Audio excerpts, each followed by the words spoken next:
Hebrews 11 verses 1 to 2. And I know familiar sa atin itong passage na ito. But before we read this passage, let us imagine a scenario. Tayong lahat, let us imagine, tayo ay nasa tabing dagat and someone we know ay nalunod. Then, a lifeguard came at nirescue itong ating kakilala at siya ay nag-conduct ng CPR dito sa tao na ito. Then after a minute, ang lalaking nalunod ay nagkaroon ng malay at naghabol ng hininga. And this man was rescued. Now, out of nowhere, let us imagine may someone na nagsabi, na hindi na kailangang huminga nitong guy na ito. Anong iisipin natin sa idea na yon? Diba, it is an absurd idea? Tama ba? It is an absurd idea because breathing is essential to our continuous survival. Hindi ka pinanganak sa mundo na ito na huminga ka lang sa unang minuto ng iyong buhay, and then for the rest of your life ay hindi ka na humihinga. Hindi totoo yun.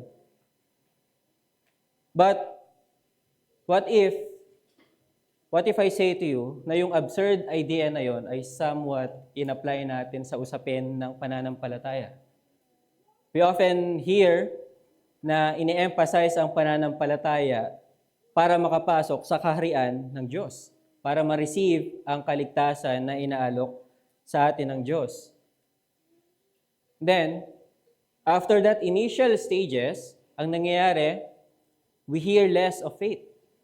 We hear na mas less emphasized na ang pananampalataya sa buhay Kristiyano. And that is why I said na absurd ang idea na hihinga ka lamang sa unang bahagi ng iyong buhay at hindi ka nahihinga until your dying day. That is an absurd idea, and somehow we adopted that kind of thinking sa pananampalataya. So, ito po yung ating matututunan ngayong hapon.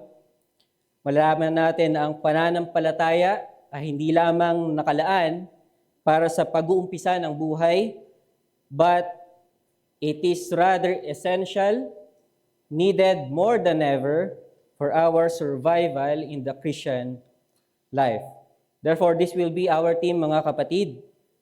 The conscious exercise of faith is a necessity for the Christian's continuous sanctification and preservation on the road to glory. Sa Tagalog, ang intentional na pananampalataya ay isang pangangailangan sa patuloy na pamumuhay at pag-iingat patungong kaluwalhatian.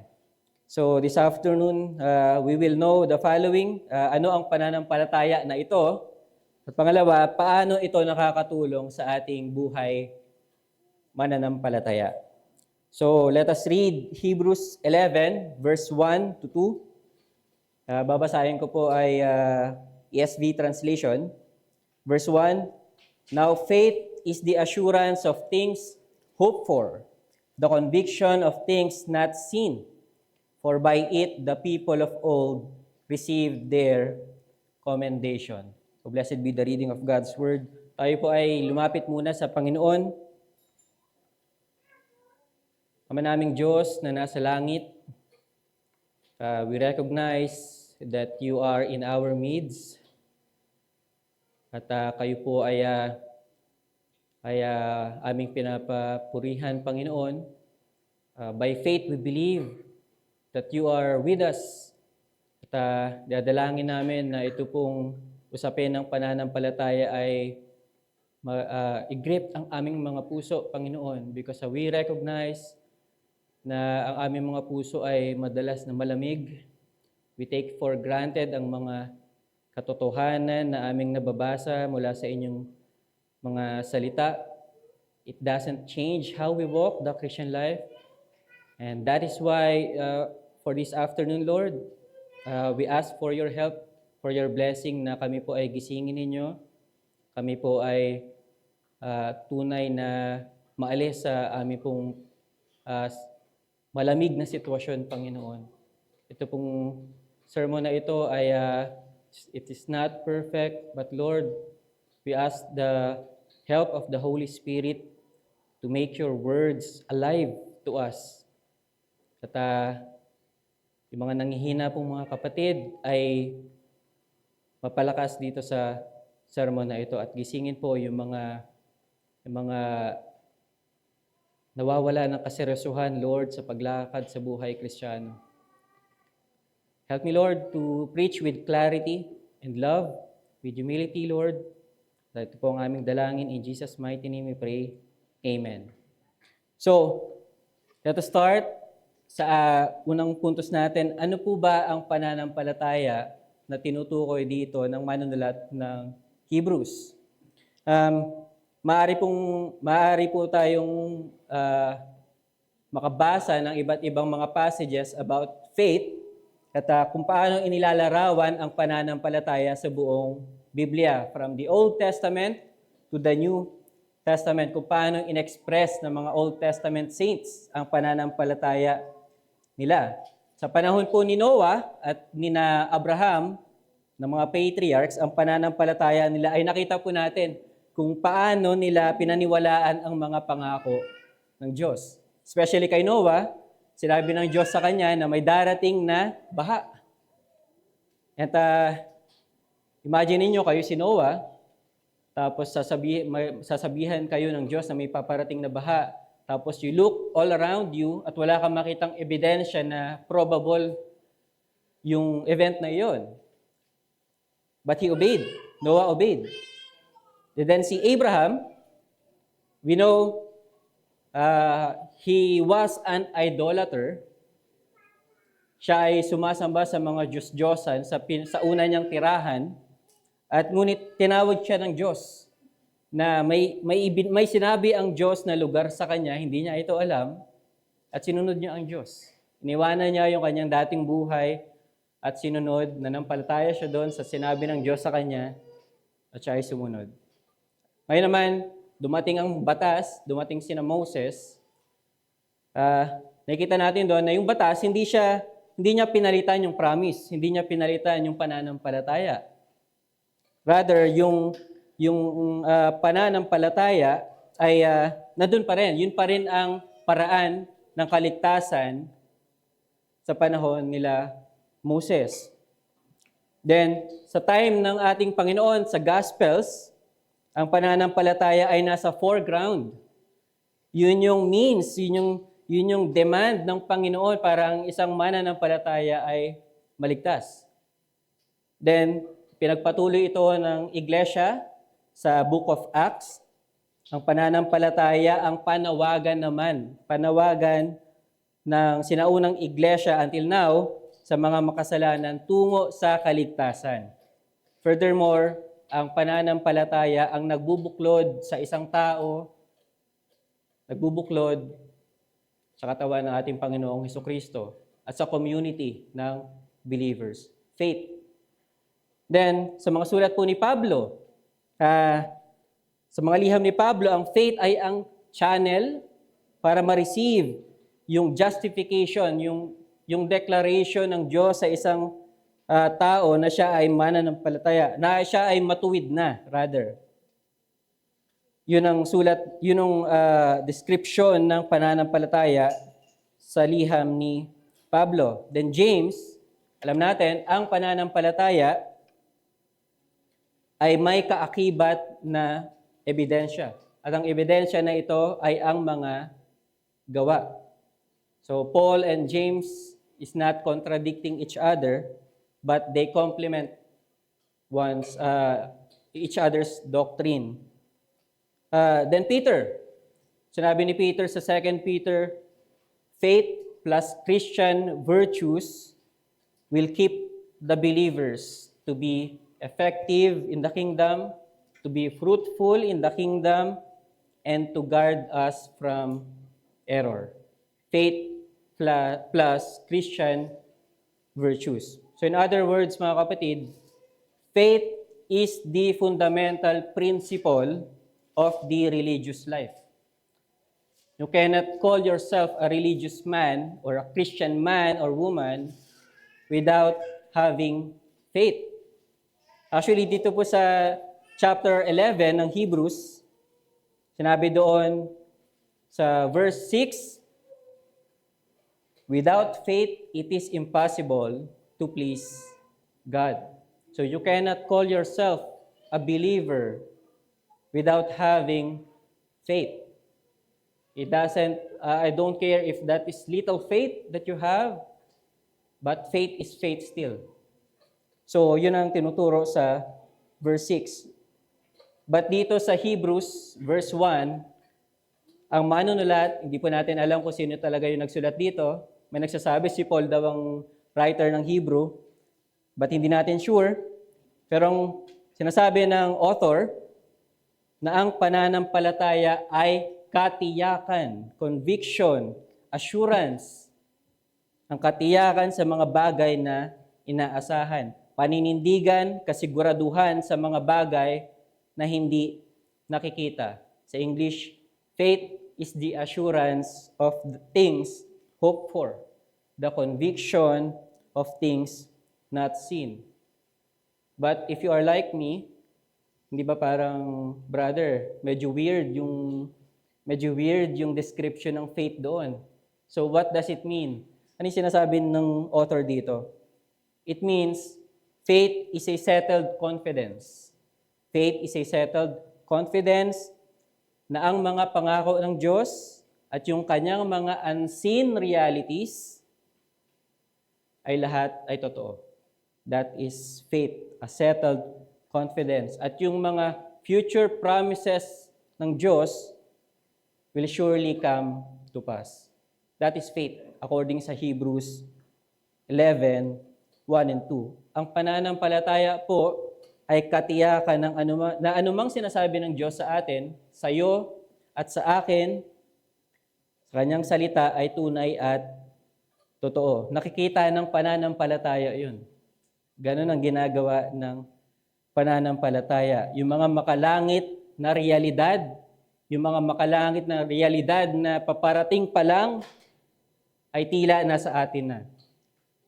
It is as if it is already present sa atin at ine-enjoy. Yun yung effect naman ng faith. Itong pananampalataya na ito ay may peculiar effect. Brethren, as you know, we are creatures by sight. Tama ba? Unless we see things, we don't believe it. But faith makes the unseen real. Faith makes the future hope as if it is already being enjoyed now. Yun yung ginagawa ng pananampalataya. Another description, faith makes near what is seemingly distant truths and promises. I hope na gigets niyo yung idea doon. But that is a major effect of faith. Hindi man tayo conscious, hindi man natin nare-realize yun, but may epekto ang pananampalataya. Yung isang Puritan, si Thomas Manton po, tinuturo niya na ang pananampalataya daw ay nagbibigay ng present being sa mga pangako ng Diyos. What do I mean? John chapter 8, verse 56, sinabi doon ni Jesus sa mga Hudyo, your father Abraham rejoiced that he would see my day. He saw it and was glad. But kung alam niyo yung mga Bible ninyo, ang laki ng agwat ng panahon ni Abraham at ni Jesus, tama ba? And yet, sinabi ng Panginoon dito, nakita ni Abraham yung araw ng Panginoon. Yung araw ng pagdating ng Panginoon, nakita niya and he was glad. That is faith. Abraham believed the future promise of God At nagkaroon yun ng assurance sa kanyang puso, as if not, sa time pa lang niya ay naging reality na. And yun, he enjoyed yung realization na yun. Yun po yung tinutukoy natin dito. That is the effect of faith. And I will provide further examples. Kapag ang Diyos ay tila nagtatago, maybe you are experiencing something today at hindi mo maramdaman ang presensya ng Panginoon, ang pananampalataya ay tumitingin sa likod ng tabing. Faith looks behind the veil and sees God's fatherly love and mercy. Faith assures us that God is there even though na yung sa ating perception ay hindi natin nakikita ang Diyos. Even though na yung mga evidences na nafe-feel natin or nakikita natin says that God isn't here. But through faith, we can believe. We believe and we are assured that no, God is here even though I don't feel Him. Yun ang ginagawa ng pananampalataya. Then another example, kapag tayo nananalangin, hindi po ba? Kapag ikaw ay tunay na nananampalataya, na yung panalangin mo ay sasagutin ng Diyos. Siguro may mga verses ka na iniisip, no? Ask and you shall receive. Habang nananalangin ka, yun yung verse na tumatakbo sa isip mo. And when you pray, ano ang effect nun sa puso mo? Di ba nagkakaroon ka ng assurance, ng kasiguraduhan na sasagot ang Diyos dahil ito yung pangako niya? You have that settled confidence in your heart that na sasagutin ng Diyos ang panalangin mo. At ang effect nun, you have now hope sa puso mo. You are now hopeful doon sa marireceive mo na answer mula sa Panginoon. So brethren, ang gusto lang ipunto dito, no? And I will use an analogy. Faith is like a telescope. It doesn't bring the stars closer in the sky, but it brings them right into your eyes so you can enjoy them now. That is faith. That is faith, brethren. Now, okay, Brother Axel, ang ganda ng definition ng faith natin. But, so what? Ano ang kapakinabangan niyang pananampalataya na yan sa buhay Kristiyano? Kasi, alam niyo, itong definition kasi ng faith natin, it doesn't refer sa justification. This definition of faith refers doon sa sanctification naman natin. So why is it necessary na malaman?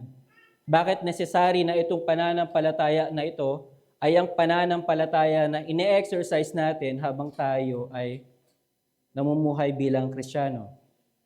The answer is, because how we exercise faith changes how we deal with this life as believers. Kung paano mo ina-exercise ang pananampalataya na ito, it will change how you walk the Christian life. At dito tayo sa ating heading number 2. Ang bilis lang, tama po ba? Mabilis lang. And I will give a few examples. Hindi ito magiging thorough list ng help or ng benefits ng faith na ito. But unang-una, for our defense, faith gives substance to our hope so that we can resist sin and temptation. Yan yung unang gamit ng pananampalataya na ito. It helps you, it enables you and me to resist sin and temptation. I will ask you, no? Evil ba ang kasalanan? Yes. Tama ba? Hindi natin i-deny yan. But why do we still sin? Sa tingin nyo? Brother, kasi nandito pa tayo sa lupa, di ba? Wala pa tayo sa langit, so may mga temptations pa. Bakit may mga pagkakataon pa na pinipili natin yung kasalanan kahit alam natin yung mali? Kahit during that temptation, you are reminded of the glorious promises of Christ, and yet you still choose to sin. Bakit? Kasi Ang isang pang-akit po ng temptation ay convenience and instant gratification. Convenience and instant gratification. What do I mean? Ang isa po kasing argument ng temptation ay ganito yung promised pleasure ay within your reach. 'Di ba? Yun ang ginagawa ng temptation. Madaling makuha itong pleasure na to. Kunin mo na. Grab the opportunity. Then it promises instant gratification compared sa enjoyment of heaven. Yung enjoyment of heaven, yung satisfaction dito, yung rest, is kailan? Mahaba pa ang panahon. Matagal pa yung laban, di ba? Yung mga future promises ay sa hinaharap pa.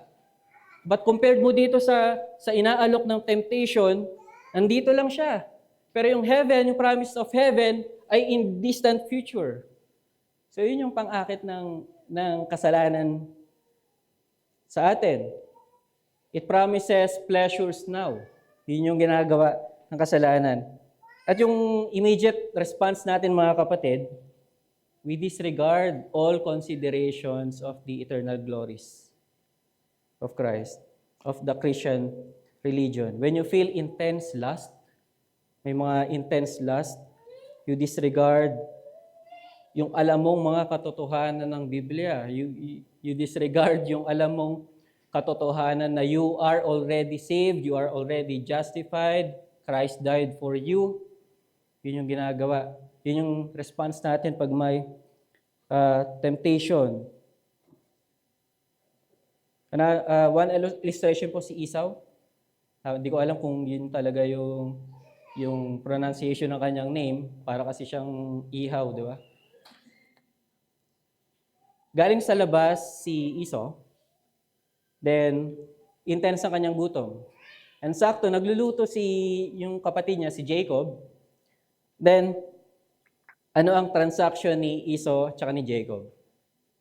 Sabi ni Jacob, bigay mo sa akin yung birthright mo at bibigyan kita ng isang bread at isang bowl ng stew.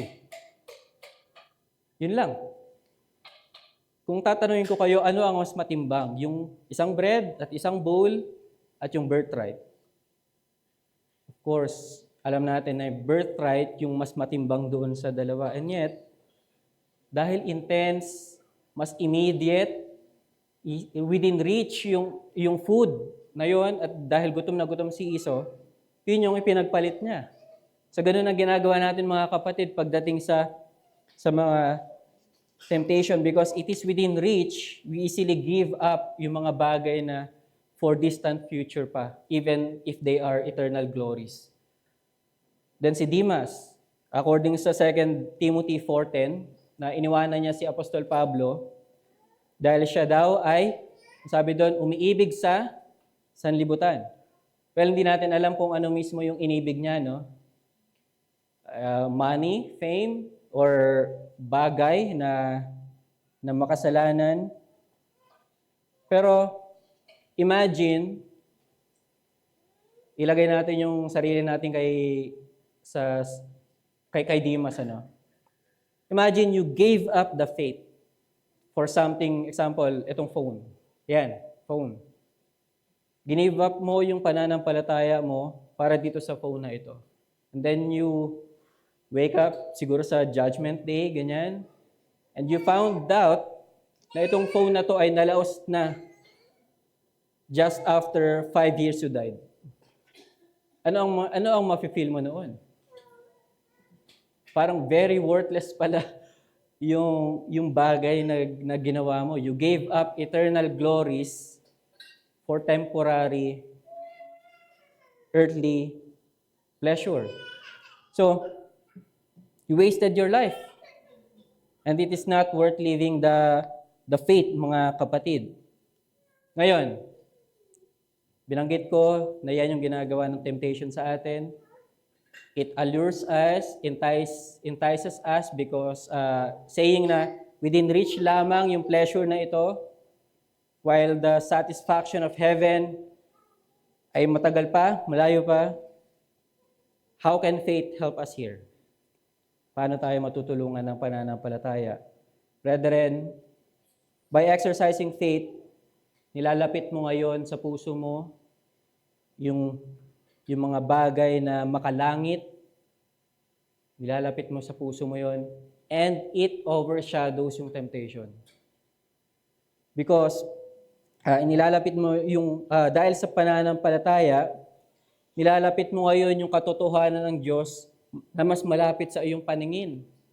Di ba parang lumalayo yung paningin mo doon sa temptation at mas na-highlight sa paningin mo, sa gitna ng iyong paningin, yung mga katotohanan ng Diyos. At doon nawawala ng effect yung pang-aakit ng temptation. Sabi nga ni Pastor Joseph before, to fight yung desire, you must have a greater desire. So same principle ang pinag-uusapan natin dito. But you get that greater desire by believing yung mga pangako ng Diyos.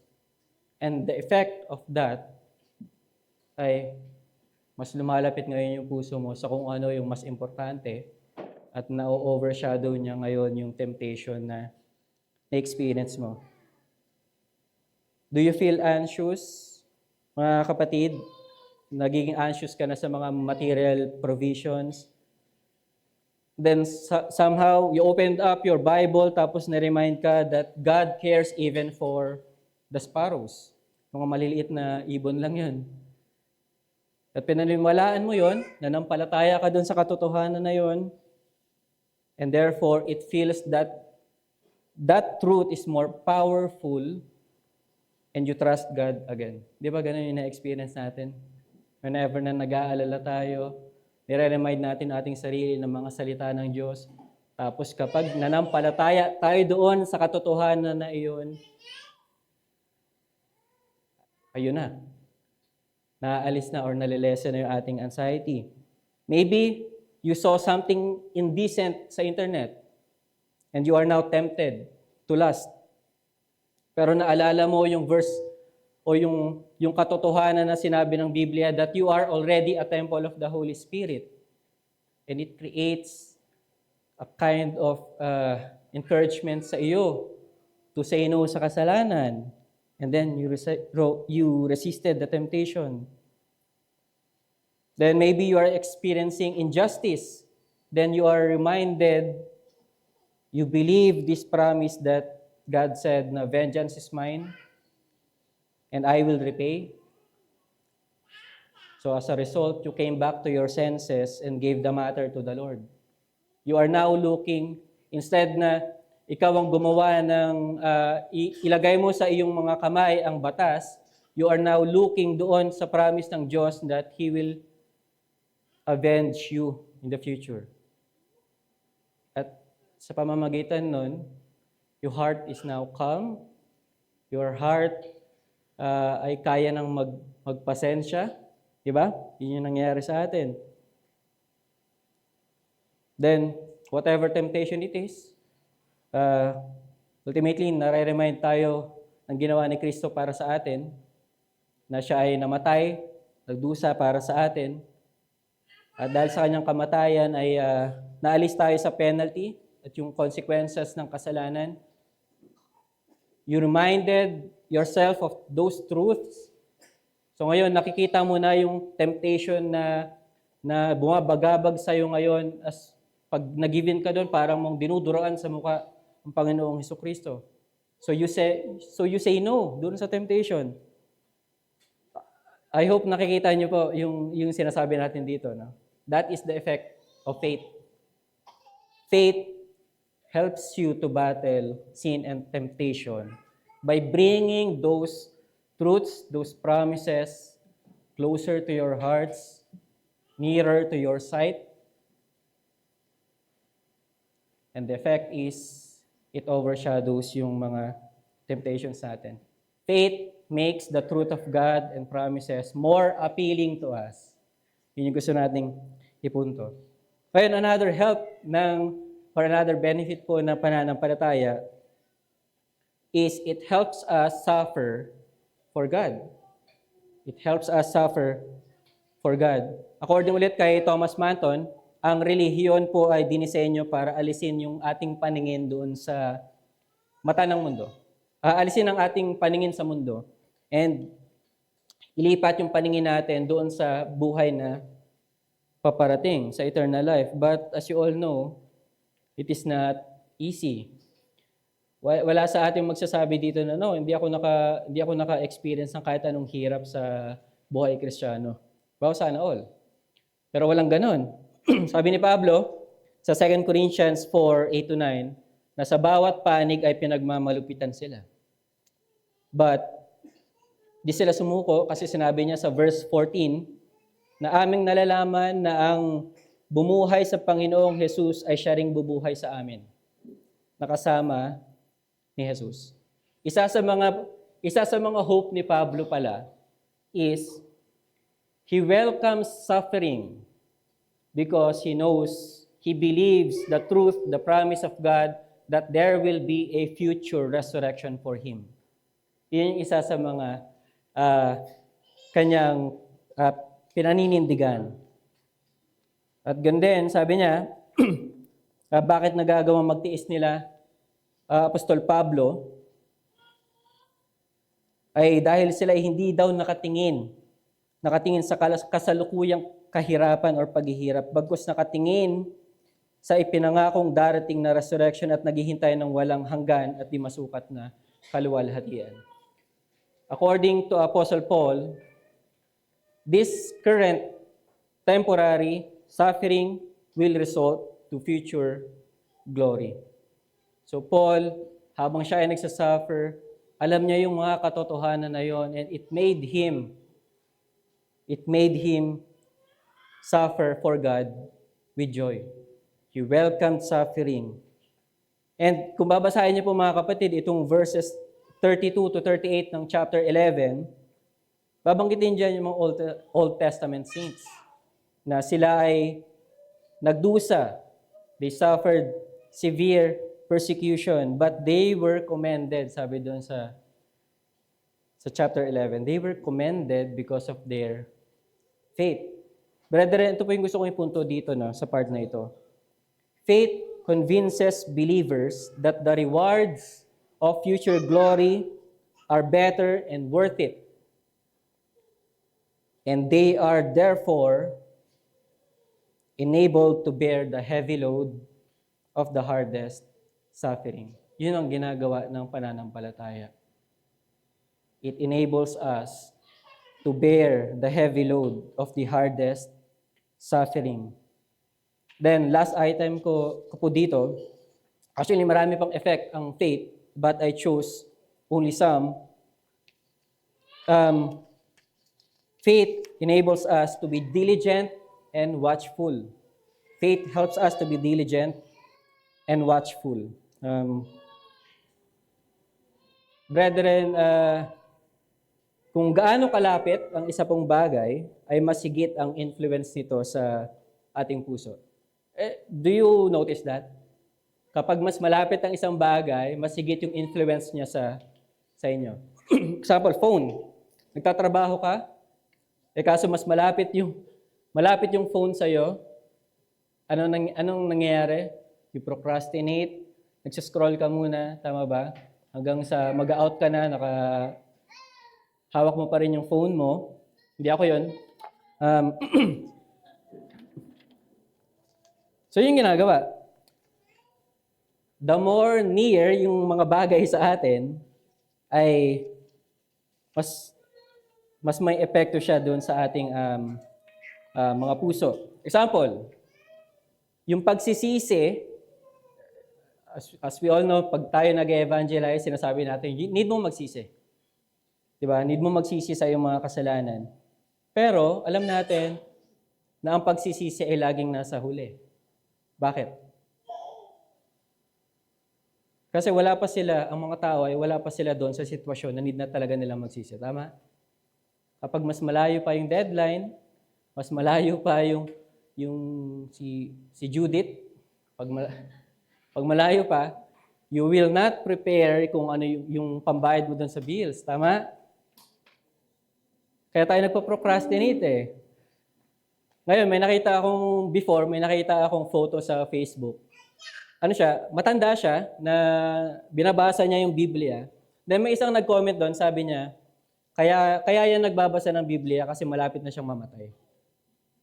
Well, somehow, mockery yung comment na yon, ba't hindi mo maikakaila na may katotohanan dun sa sinasabi na yun eh? Kasi, we delay urgent things until it is too late. And sineseryoso lang natin yung mga bagay kapag malapit na. Tama? So, and to be honest, we know as a church, we have a lot of work to do for the kingdom. But, if tatanungin natin mga sarili, we feel no urgency. Amen? Masakit, di ba? We feel no urgency as a church. We delay things. We prioritize lesser things. At sinabi ng Panginoon sa atin sa Luke 12:40, you also must be ready, for the Son of Man is coming at you at an hour you do not expect. If you believe that warning of the Lord, if you know those truths na paparating ang Panginoong Hesukristo sa oras na hindi mo inaasahan, at kapag siya ay dumating, time's up na, at wala ka ng pagkakataon to repent, and madadatnan ka na niya na hindi mo pa nagagawa ang mga dapat gawin, it will create in you an urgency sa puso. Yun yung ginagawa ng pananampalataya. Faith brings closer the urgency of the kingdom. Yun ang ginagawa ng pananampalataya sa atin. And therefore, faith wakes up our hearts from coldness. Yun ang ginagawa ng faith. So if you feel no urgency, if you feel na mas may priority pa sa iyo ang iyong home making, mas may priority pa ang career mo kaysa sa kingdom ng Panginoon, you feel no urgency, that is one evidence na ganito ka. You don't really believe the warnings of our Lord. You don't really believe the urgency na ibinigay sa atin. So let us have a quick moment of examination, mga kapatid. Marami pa tayong pwedeng ibigay dito na epekto ng pananampalataya sa atin. Actually, idadagdag ko pa sana that faith makes us content, enables us to be content. But you get the idea. But the whole point po, mga kapatid, is faith is essential to continue sa ating pagpapabanal. Faith is essential sa ating preservation. And faith is essential para tayo ay maging kapaki-pakinabang habang naghihintay sa pagdating ng Panginoon. So here's a question for all of us. Do we exercise this kind of faith? Are we being influenced? If you have that faith, are you being influenced by the promises, by the unseen realities and hopes we read in the Bible? That we are so influenced by these truths that it changes how you walk? Are we so serious in believing God's truth and promises that it makes us say no to temptation? Are the truths and promises of the Lord so present, so near our hearts that it makes us welcome and endure suffering, and we suffer with joy? Do the future rewards and judgment give us this sense of urgency to work for the kingdom? Does this urgency makes us number our days? That we have limited years Ang average lifespan ay 60, 70. But if everyday nagno-noodles ka, ewan ko, baka mas maaga. If we will be honest po, brethren, most of us will answer, no. That's not the faith na mayroon ako. I have this bland, stale faith. At least for me, I admit na may mga ganun akong moments, but let us ask yourself. Let us ask ourselves. As a reminder lang po, brethren, hindi ito para pagdudahan natin yung ating mga kaligtasan. Ang kaligtasan natin, hindi po nakabase sa liit ng iyong pananampalataya, hindi nakabase sa kalidad ng iyong pananampalataya, or sa intensity ng iyong pananampalataya. Faith is only the channel. Okay, so don't doubt na ikaw ay believer. But ang pinag-uusapan natin dito is yung walk mo as a Christian. Do you exercise this kind of faith? Or gaya ka na nung sinasabi ko kanina sa introduction na importante lamang ang pananampalataya sa iyo sa umpisa ng iyong buhay mananampalataya. And as you go on sa iyong Christian life, you don't prioritize exercising this kind of faith. So let us be honest, and I hope this sermon make us go near sa Panginoong Jesucristo. Confess natin itong coldness na ito, panalangin natin sa Kanya na baguhin yung ating mga puso at ibigay sa atin itong klaseng pananampalataya na dinidescribe dito sa Hebrews 11:1 and 2. And I believe itong request na ito, God will happily grant sa Kanyang mga hinirang.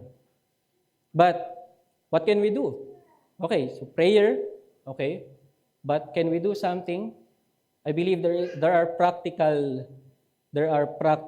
steps or changes na pwede nating gawin. And I have two dito sa ating sermon. Una-una, first and foremost, the most obvious one is to consciously believe the truths and promises of God. Consciously exercise faith. Parang ang dali naman yan, kapatid. No. There's a reason bakit ko in-include po yung step na yun. Kung kagaya nyo ako, napapansin kong nagsisimula akong lumamig kapag I stop consciously believe the Word of God. Na para bang tinitake for granted ko na yung mga salita ng Diyos. Yes, at the back of my mind, I know that I am justified. At the back of my mind, Christ is my Savior. At the back of my mind, God is my Father. I am adopted. I am not my own. But it is not gripping my heart.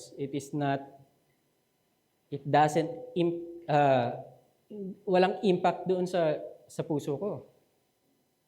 I know it, I can recite it, di ba? Pag may nagtanong sa akin, pwede kong banggitin yung mga verses, but to be honest, walang weight yung mga truths na yun. Di ba? So you must consciously believe those truths. Consciously believe. Idikdik natin sa ating mga puso't isipan. Think of a promise, a single truth. Take it seriously. Let it grip your hearts. Meditate that truth. Meditate that promise. Memorize it. Recite it. Pray to God. Do whatever you can to make them as real. Yun yung gusto ko yung punto. Make the words of God, make the truths of God as real as possible in your hearts. We are not saying the words of God are not real, but sa ating perception, sometimes they seem na hindi totoo. Tama? So yun ang gawin natin. We must be consciously believing the truths and promises of God. Then, last application ko, in order to have this kind of faith, You must fight. You must fight for faith. Nagiging katunog ko si John Piper, pero ganun talaga yon. You must fight for faith. Gumising ka na ba sa umaga na you notice na parang ang layo-layo ng katotohanan ng Biblia sa puso mo? To the point na sinasabi mo na parang wala akong pananampalataya sa umaga. Na-experience ba yon? Let us be honest. Na parang, believer ba ako ngayong umaga? I don't feel anything.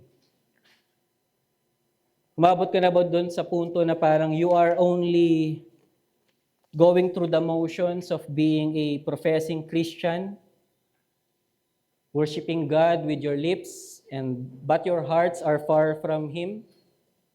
Umabot ka na ba sa ganung punto? Yung mga katotohanan ng Diyos, it doesn't excite you anymore. Kino-confess mo yung mga salita ng Diyos. You sing hymns. You confess it in your mouth, yet your heart doesn't find joy in it. Ganun na ba yung klase ng faith ang meron ka? Brethren, we need to fight. We need to fight so that we can believe those promises. There must be an effort to believe. Yun yung gusto kong sabihin. There must be an effort to believe. Actually, there are passages that says na ang pagkakaroon ng faith or ang pag-exercise ng faith, hindi siya passive. Mark chapter 9 verse 24, we read a conscious and honest cry for faith. Sinabi doon ng Father, sabi niya, Lord, I believe. Alam niyo yung kasunod? Help my unbelief. That's a cry. He wants to have faith. He is honest with it. So, then, Ephesians 6, verse 16, sabi dito ni Paul, in all circumstances, take up the shield of faith, with which you can extinguish all the flaming darts of the evil one. So sinasabi ni Pablo po dito, nilagay niya yung pananampalataya sa konteksto ng warfare. It shows na dapat may intentionality to exercise faith. At dito sa context na ito, you must intentionally take faith so you can defend yourself from the accusations of Satan. That's the context of Ephesians 6:16. Romans 4:18. Sabi niya dito, actually, ang example dito ay si Abraham. Si Abraham, pinangakuan ng Diyos na magkakaroon siya ng anak, which is si Isaac. And yet, ilang taon na si Isaac and Sarah dito? 90 years old? 90 plus? So, nakikita ni Abraham na hindi na kaya ng katawan niya. Hindi na kaya ng katawan ng asawa niya. And yet, sinabi ni Paul about kay Abraham, in hope, he believed against hope that he should become the father of many nations. Alam niyo yung ginawa ni Abraham? Abraham made a conscious choice. He decided to trust God's promise. He deliberately chose to believe. Do you get our point here, brethren? There will be times na kailangan mo talagang pilitin yung sarili mo na manampalataya, na paniwalaan yung mga katotohanan ng Biblia.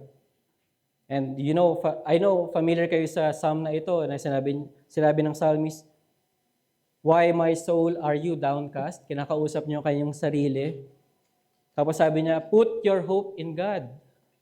Nakikipag-usap siya sa sarili niya. Kinokompronta niya yung sarili niya para manampalataya siya sa Diyos. So those are the verses that says, examples lamang yan, you must fight for faith. You must fight to believe the truths of God. Then sa ating context as a church, marami tayong preacher na napapakinggan. And to be honest, kung tatanungin ko kayo, hindi ko isasama yung sarili ko dito, you have